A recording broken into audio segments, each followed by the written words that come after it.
Two very special guests are joining me. Dr. Ophir Falk is Foreign Policy Advisor in the Prime Minister's office in Tel Aviv, and Fleur Hassan Nahum is Deputy Mayor of Jerusalem. Appreciate you, both of you, joining us. Fleur, why don't you start first? Give us a sense of how you see what is evolving. Do you believe that a hostage swap is possible? That should Israel go into Gaza without the safety of its own hostages, its own citizens first?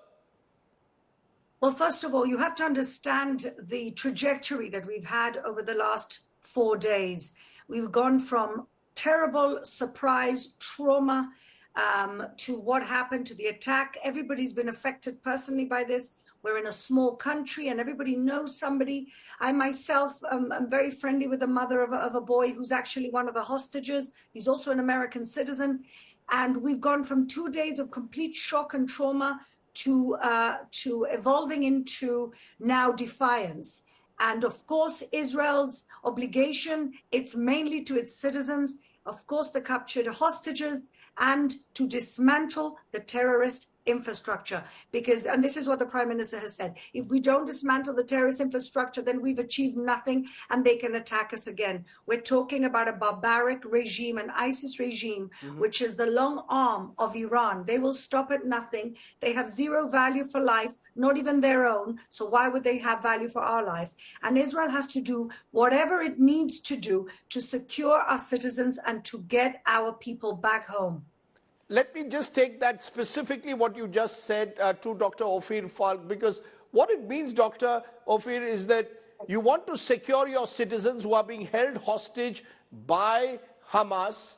At the same time, you want to virtually lay a siege over Gaza. Hamas is threatening to execute the hostages if buildings are pounded, but there is no let up at the moment in your attack on Gaza. How do you play it? How do you ensure that your citizens who are being held hostage, their lives are secure even while you attack Gaza? Well, let me make this thing very clear. On October 7th, 2023, the Hamas waged war on Israel, an unprecedented war of barbarism. They've murdered close to 1,000 civilians, men, women, children, grandchildren. Hamas is ISIS. In fact, Hamas is ISIS on steroids. What they did is very similar to what you experienced in November 2008 in Mumbai, only on a scale of 50 times more. Over 1,000 citizens have been murdered, close to 1,000 innocent civilians have been murdered by these barbaric savages. Their goal was, one, to kill Jews,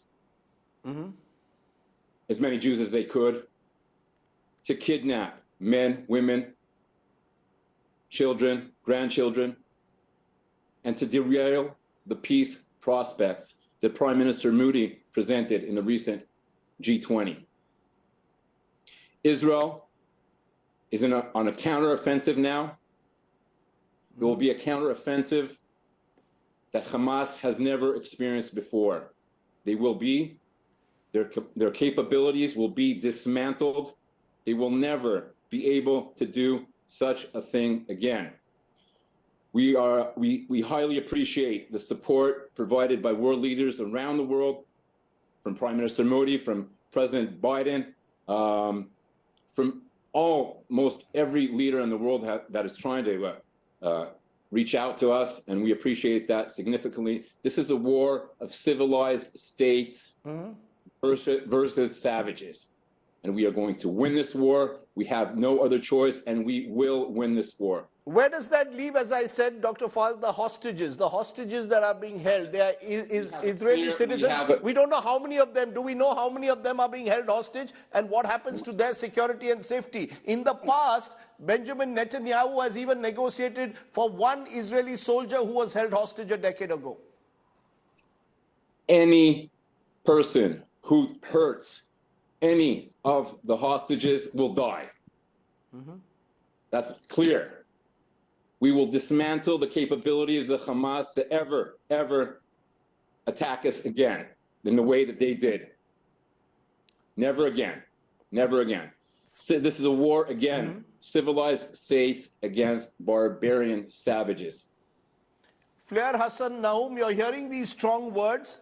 Are you concerned that this war could now escalate out of control as some fear? There could be the Hezbollah could get involved from the Lebanon, Israel-Lebanon border. Iran could get involved. Is that a fear that you have? And more and more innocent civilians will be caught in the crossfire. Well, clearly, Hamas and Hezbollah in the north are proxies of Iran, clearly. Hamas's budget is 93% of Hamas's budget comes from Iran. That's one of the reasons that Hamas is not only ISIS, it's ISIS on steroids, being sponsored by a state entity, a terrorist state entity, by the way. Right. And the equation has changed, sir.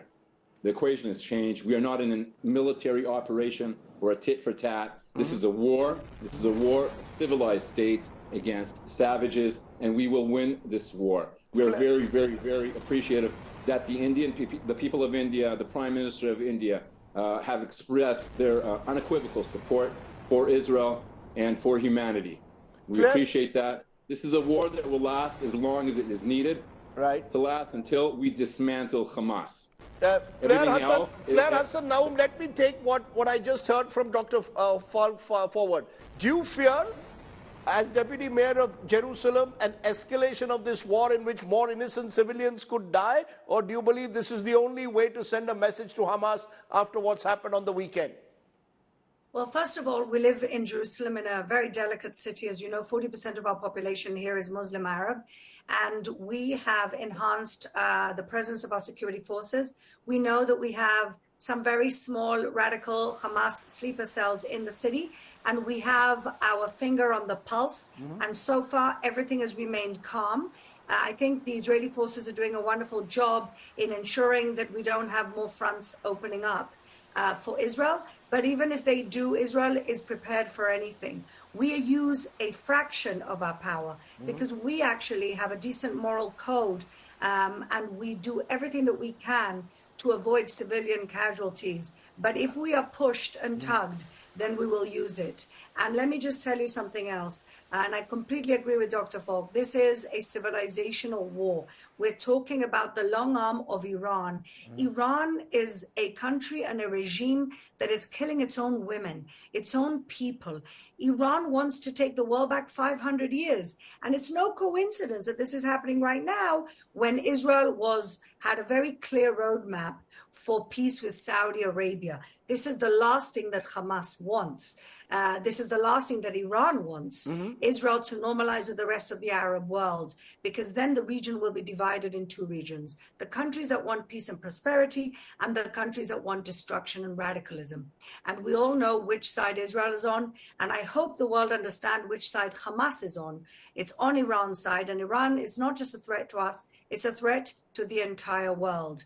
And so you're Israel saying will have to do whatever it takes that, Flair to Hassan, but I had the Palestinian envoy to India yesterday on my show, and he said, look at Israel's occupation of our lands. They have dehumanized Palestinians. Netanyahu's politics has been divide and rule, and this is the price you're paying for pushing a people to the wall. Well, let me ask, I hope you asked him what occupation is happening in Gaza when we left there almost 20 years in 2005. If we remember, Israel left, it was a painful departure. We had to pull out 7,000 Israelis, and they have been ruling themselves since. So what occupation are they talking about? Then people say to me, oh, but there's a blockade. And then I remind them that Gaza is actually bordered by Egypt as well as Israel. Israel brings in children for medical attention. We just gave 18,000 work permits to Gazans to come into Israel because, of course, Hamas does not develop its own economy. And so we give jobs and we let humanitarian in. So what occupation exactly are they talking about? Okay, you want to talk about Judea and Samaria, the West Bank. They're talking about settlements. They're talking about an increase in settlements. They're talking about the Al-Aqsa Mosque, according to them. Where? In Gaza? Where in Gaza? There's no settlements in Gaza. They're talking about border settlements that are increasing, which they claim are violent. The Israelis are encircling them. You're saying all of this is propaganda. Am I correct?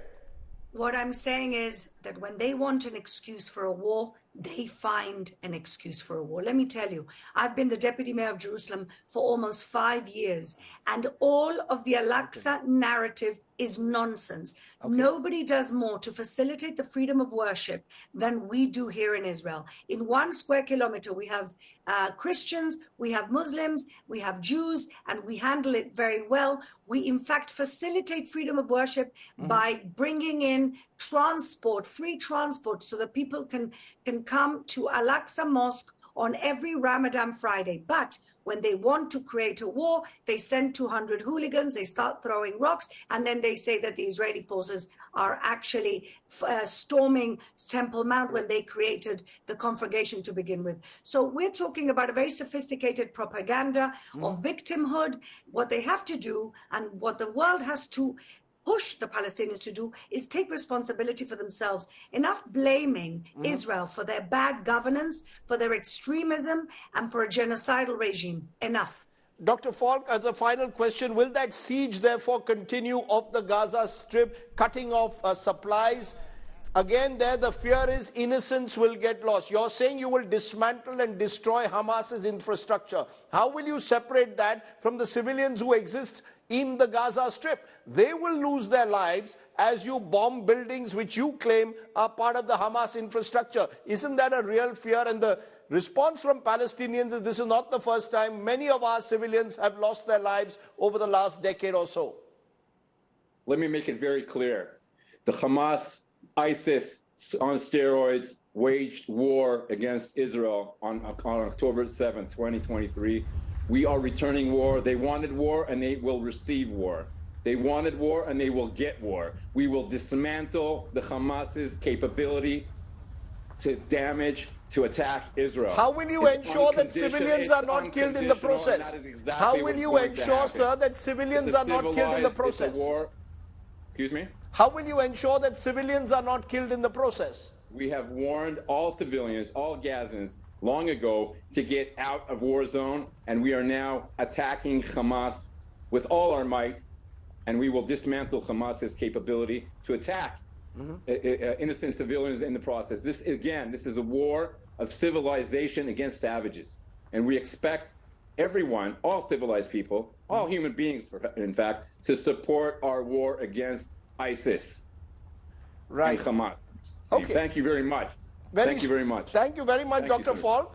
And thank you very much for joining me, Fleur, Hassan, Nahum. You all both have come with very strong views on what the Israeli position. We had the Palestinians yesterday. Today we have the Israeli position. That's what we try and do on the news today, and get a variety and diversity of opinion. Appreciate your joining us here.